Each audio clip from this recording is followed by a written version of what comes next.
2016년에는 협력도 초당적 지지를 받을 유망한 분야로 보십니까?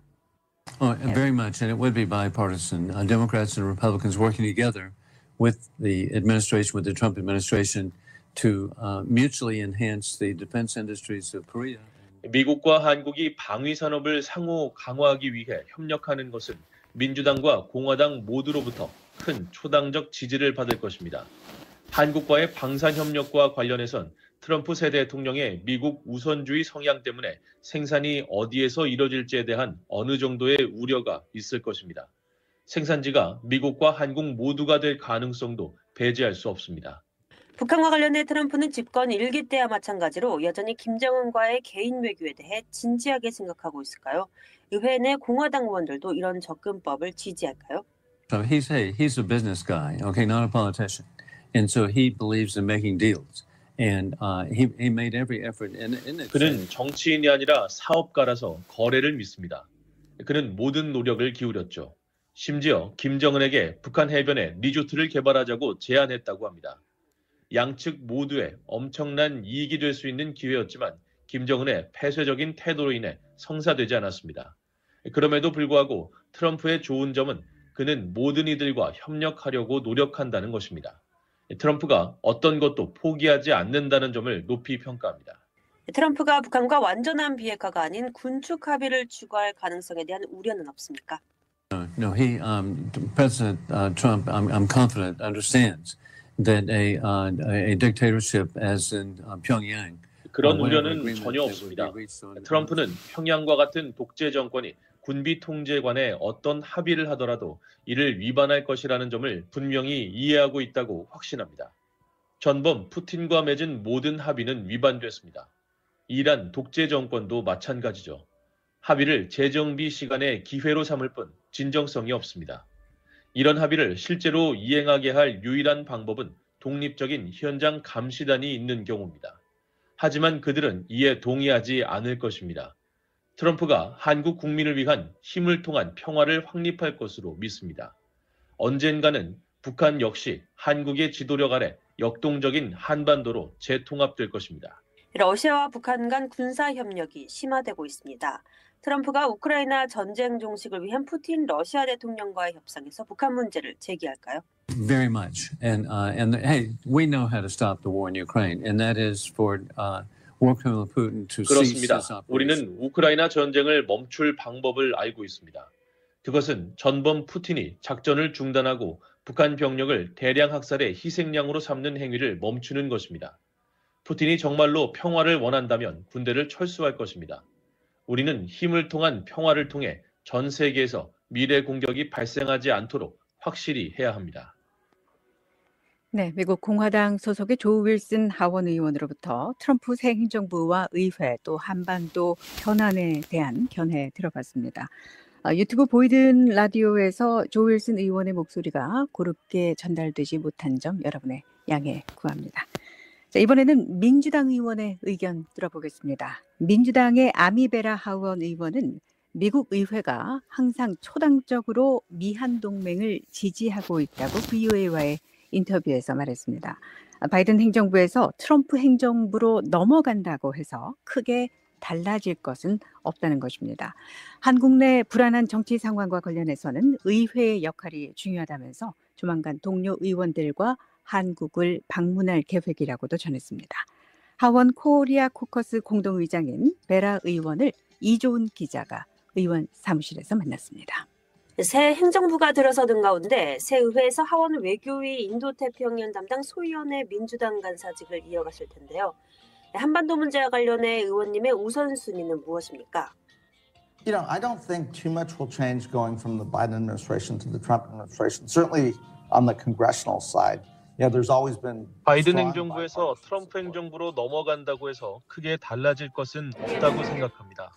물론 의회 차원에서는 미한 관계에 대한 초당적인 지지가 항상 강합니다. 우리가 미한 양자 관계뿐 아니라 일본과의 3자 관계도 계속 구축해 나갔으면 합니다. 우리가 이 부분에서 엄청난 진전을 이뤘다고 생각합니다. 인도태평양 지역에는 러시아와 조금씩 가까워지기 시작한 북한 그리고 중국의 위협이라는 안보 문제가 있습니다. 따라서 미국, 일본, 한국이 협력하는 것은 그 어느 때보다 중요하다고 생각합니다. 한국에서는 윤석열 대통령이 체포되는 등 계엄 사태로 촉발된 정치적 불안정 상태가 이어지고 있습니다. 트럼프 대통령 당선인의 취임을 앞두고 발생한 한국 내 리더십 공백 상황이 얼마나 걱정되시나요? Obviously, South Korea is going through its political turmoil. We're watching what will happen with President Yoon. 한국이 내부 정치적 혼란을 겪고 있는 것은 분명합니다. 저희는 윤 대통령이 이제 어떻게 될지 그리고 새 대통령을 뽑는 과정이 어떻게 진행될지 지켜보고 있습니다.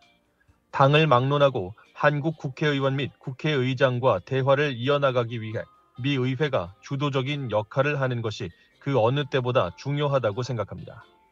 저는 동료 의원들과 조만간 한국을 방문할 계획입니다.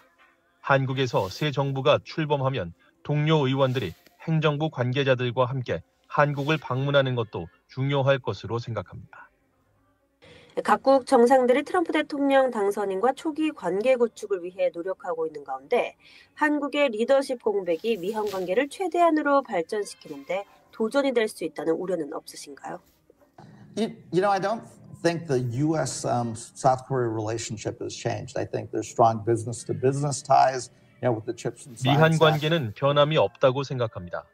미국의 반도체 지원법 덕분에 두 나라 기업 간 관계는 강하게 유지되고 있고 한국 기업들은 미국에 많은 투자를 하고 있습니다. 의회 차원에서도 한국 국회의원들과 정기적으로 대화를 나누고 있고요. 양국 관계는 돈독합니다. 물론 미국에도 선거가 있고 새로운 행정부가 들어서고 있습니다. 정치적 혼란이 있는 한국에도 새로운 행정부가 들어설 것이고요.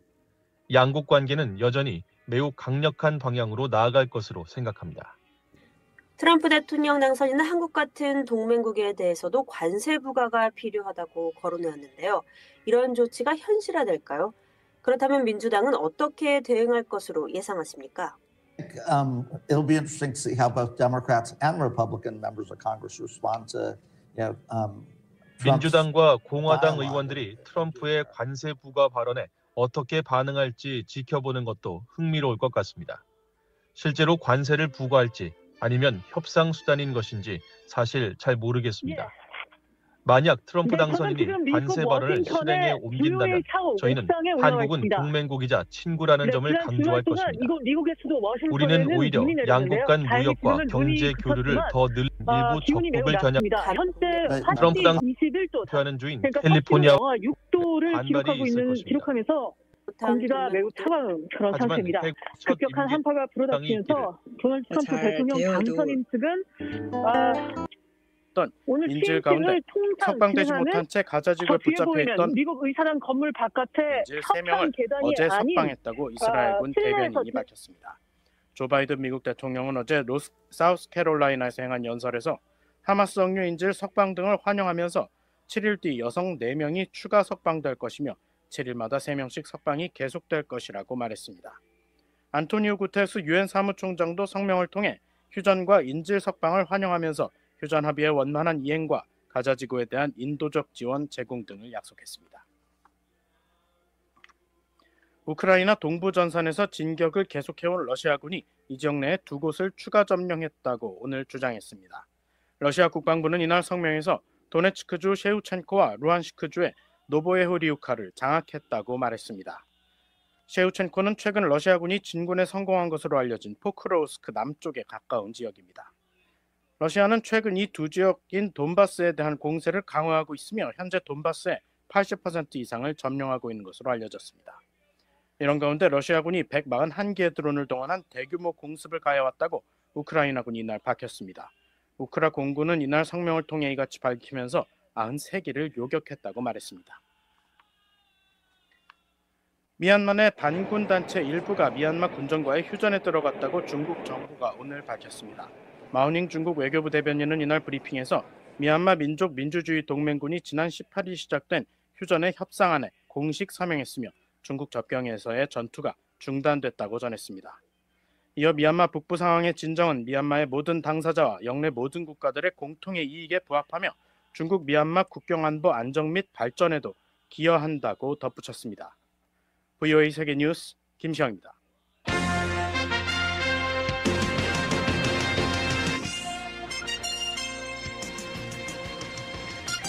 VOA News Today.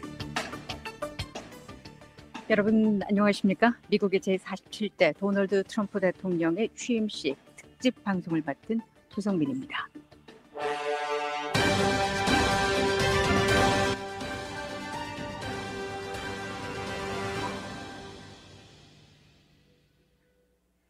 대통령 취임식 특집 뉴스투데이 2부에서도 현장에 나가 있는 VOA 기자들 연결해서 대통령 취임에 관한 다양한 목소리 들어보겠습니다. 현장 연결하겠습니다. 먼저 이조은 기자. 연방의사당에 나와 있습니다. 네, 함지아 기자. 네, 여기는 백악관입니다. 네, 그리고 김환용 기자. 네, 여기는 서울지국입니다. 네, 이제 취임식이 정말 몇 시간 남지 않았습니다. 차례로 현장 다시.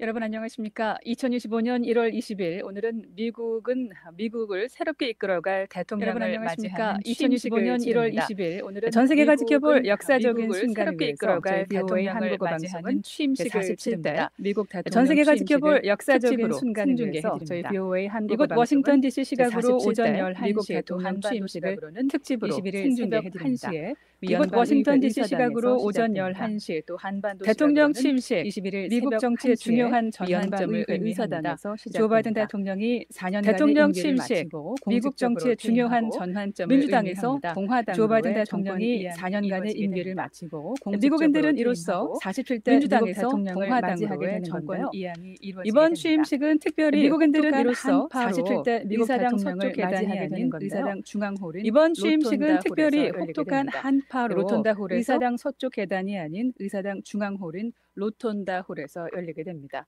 로톤다 홀에서 도널드 트럼프 대통령 당선인이 잠시 후에 한국어 방송은 이런 역사적인 순간을 함께 지켜보실 시청자 여러분을 위해서 취임식의 공식 시작되는 한국어 방송은 이런 역사적인 순간을 함께 지켜보실 시청자 여러분을 생중계해 취임식의 공식 시작되는 별도로 미국의 역대 대통령 또 취임식 관련 국제사회와 언론의 반응까지 다양한 내용으로 별도로 미국의 역대 대통령 지금 이 방송은 취임식 관련 국제사회와 언론의 반응으로 나가고 있는데요. 미국이 또 다른 역사의 장을 여는 순간에 VOA 한국어 방송과 함께 하시길 바랍니다. 네, 취임식은 여러모로 또 변수가 많을 것으로 예상했는데요. 가장 큰 변수가 날씨였습니다. 전통적으로 역대 대통령의 취임식은 의사당 서편 계단에서 수많은 군중이 지켜보는 가운데 열렸는데요. 올해는 어떻게 달라졌는지 취임식 풍경 또 취임사에 관해서 알아보겠습니다. 국제사회의 반응과 언론 보도 등도 살펴보겠는데요. 지금 VOA 옥상에 VOA의 각 서비스들이 올라가 있는데요. 한국어 방송의 김영규 기자 나와 있습니다. 김영규 기자. 네, 저는 지금 미국 워싱턴의 VOA 본사 사옥에 올라와 있습니다. 네, 지금 날씨가 많이 춥죠? 오늘 취임식이 열리는데 말이죠. 네, 그렇습니다. 지난 주말 동안 이곳 워싱턴 DC에서는 눈이 많이 내렸는데요. 다행히 오늘은 눈이 그친 상황이지만 기온이 여전히 매우 낮습니다. 현재 화씨 21도, 그러니까 섭씨 영하 6도를 기록하면서 공기가 매우 차가운데요. 급격한 한파가 몰아붙이면서 앞서 앵커도 말씀하셨지만 트럼프 대통령 당선인 측은 통상 취임식을 진행하는 의사당 건물 바깥, 지금 보이시는 저기가 의사당 건물 바깥의 서편 계단 연단인데요. 저기가 아닌 실내에서 진행을 하기로 했습니다. 취임식은 의사당 한가운데 있는 동 아래의 중앙홀 로튼다에서 진행이 됩니다. 취임식을 실내에서 진행하는 것은 트럼프 전 대통령이 처음은 아닙니다. 트럼프 대통령 당선인은 지난 금요일 자신이 설립한 소셜미디어 트루스 소셜의 이 장소 변경을 공지하면서 1985년 로널드 레이건 전 대통령이 했던 것처럼 의사당 안에서 로튼다에서 취임식을 진행하기로 했다, 이렇게 밝히기도 했습니다. 레이건 전 대통령은 로튼다에서 취임 선언을 한 첫 번째 미국 대통령이고요. 첫 번째 임기를 마치고 1985년 1월 두 번째 임기를 시작할 때 역시 혹독한 추위 때문에 의사당 건물 안에서 취임식을 진행한 바 있습니다. 네. 지금 김영규 기자 뒤편으로 보이는 게 지금 의사당인데요. 사실 거리가 그렇게 멀지 않거든요. 상당히 멀게 보이지만요. 이렇게 추운 날씨와 대조적으로 또 취재 열기는 뜨겁다고요? 그렇습니다. 제가 앞서 오늘 아침에 의사당 안에 들어갔다 나왔었는데요. 저희 BOA 외에도 미국 주요 언론사들 그리고 세계 각국의 취재진들이 집결해 있었습니다. 취재진들은 새벽 일찍부터 장사진을 치고 대기를 하고 있었고요. 특히 이번에 4년 만에 백악관으로 돌아온 도널드 트럼프 대통령 당선인의 취임식에 강한 관심을 보이고 있습니다. 네. 또 취임식을 앞두고 지금 수도 워싱턴에 역대 최고 수준의 보안 조치가 취해지지 않았습니까? 그렇습니다. 미국 비밀경호국은 지난주 초부터 의사당과 그 주변 건물을 중심으로 해서 48km 이상으로 울타리를 쳤었는데요.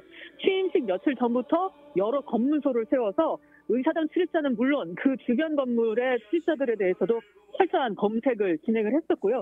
아무래도 트럼프 대통령 당선인에 대해서 암살 시도가 2차례나 있었기 때문에 이 보안 수준을 한층 강화한 것으로 보이고요. 하지만 오늘 취임식이 의사당 실내로 이동이 되면서 야외 보안 조치는 다소 완화된 그런 분위기입니다. 네, 지금 로툰다호를 지켜보고 있는데 취임식이 막 시작된 건가요? 지금 제가 사실 그 안의 상황을 직접 지금 보지는 못하는데 트럼프 대통령이 막 도착을 했습니다. 네. 조금 전에 트럼프 대통령 당선인 부부와 바이든 대통령 부부가 함께 백악관을 떠나서 의사당에 도착을 했고요. 오늘 취임식은 에이미 클로버셔 민주당 상원의원의 취임식 개회 선언을 시작으로 티모시 돌란 뉴욕 대주교와 프랭클린 그레이엄 목사에 의한 개회 기도 그리고 가수 크리스토퍼 마키오가 부르는 미국이여 연주로 이어집니다. 그리고 잠시 후에 11시 36분에 데이비 벤스 부통령 취임 선서가 진행이 되고요.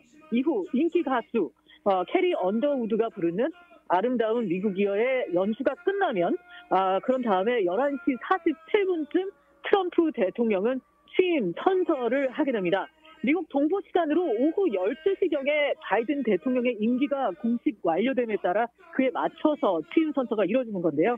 수정헌법 제20조에 따르면 미국의 대통령과 부통령의 임기는 1월 20일 정오에 종료되는 걸로 되어 있습니다. 네.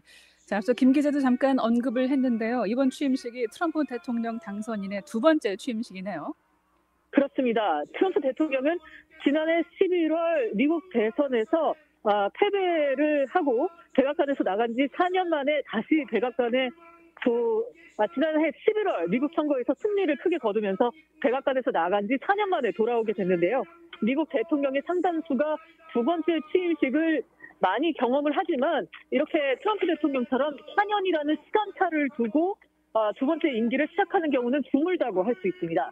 그렇기 때문에 트럼프 대통령 당선인은 미국 역사상 45대 대통령 그리고 47대 대통령으로 불릴 수 있게 되는데요.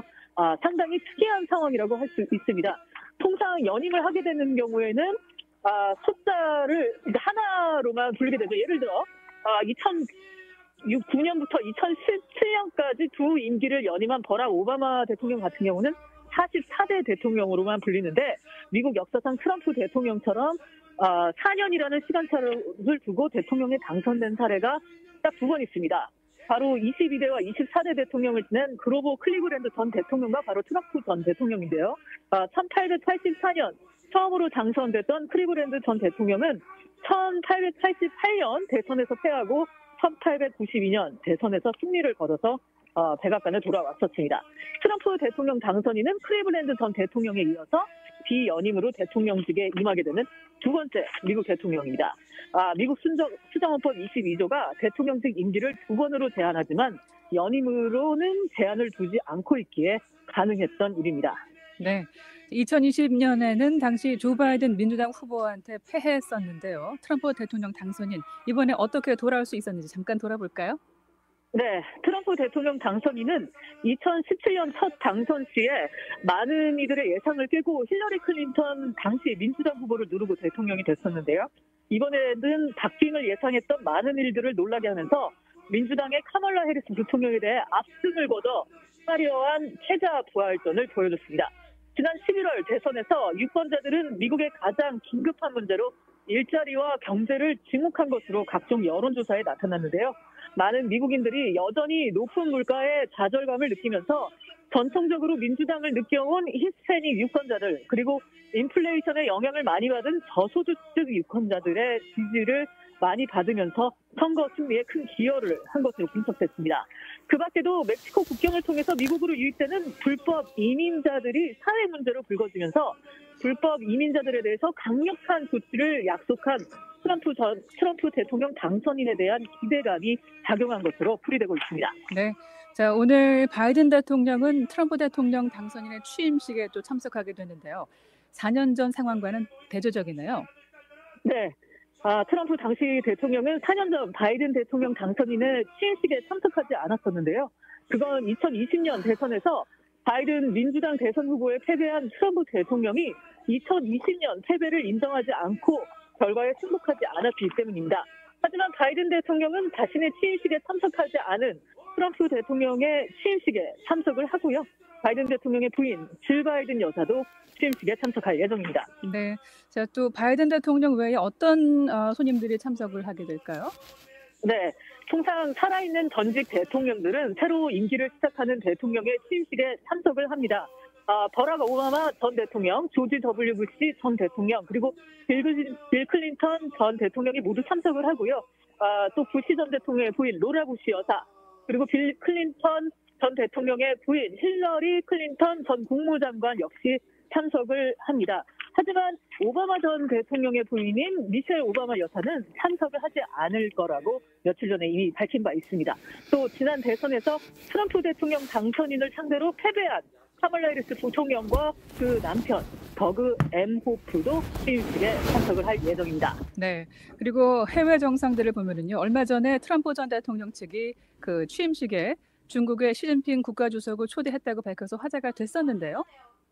네, 그랬었습니다. 미국 대통령 취임식에 지금까지 다른 나라 정상이 참석한 적은 없었습니다. 초대를 받은 적도 없었고요.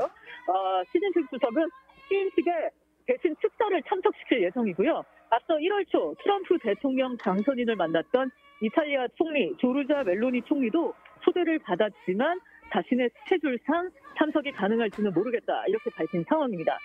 한편 대선 이후 트럼프 대통령 당선인을 세계 정상 중 가장 먼저 만났던 아르헨티나의 하비에르 밀레이 대통령은 참석할 것이라는 보도가 나왔었습니다. 만약 그렇게 된다면 밀레이 아르헨티나의 대통령이 미국 대통령 취임식에 참석하는 최초의 해외 정상이 됩니다. 한편 기업인 중에는 이번 대선 때 트럼프 대통령 당선인을 전격 지원하고 나섰던 테슬라의 일론 머스크 CEO, 그리고 그 밖에 아마존의 제프 베이조스 CEO, 그리고 마크 저커버그 페이스북 CEO도 참석할 예정이고요. 한편 어제였죠. 19일부터 원래 미국 내 사용이 제한됐다가 다시 트럼프 대통령이 제한을 해제하겠다고 밝힌 동영상 공유 플랫폼 중국의 틱톡의 CEO 추쇼우즈도 참석할 예정으로 관심이 집중되고 있습니다. 네, 자, 취임식 이후 일정은 어떻게 될까요? 네, 통상 취임식 이후에는 새로 취임한 대통령이 의사당에서 백악관으로 걸어가면서 퍼레이드를 진행합니다. 하지만 앞서도 말씀드렸지만 극심한 추위로 인해서 지금 야외 퍼레이드는 취소가 된 상황이고요. 워싱턴 시내에 있는 아이스 허키 농구 경기장인 캐피털 원 아레나 안에서 퍼레이드를 대신 진행하게 됩니다. 트럼프 대통령도 여기에 참석할 예정이고요. 퍼레이드가 끝나면 트럼프 대통령은 백악관으로 입성을 하고요. 백악관에서 또 별도의 서명식을 진행합니다. 이후 잠시 휴식을 취한 후 저녁에 진행되는 취임 축하 무도에 참석하게 됩니다. 지금까지 미국 VOA 본사 사옥 옥상에서 VOA 뉴스 김현교였습니다.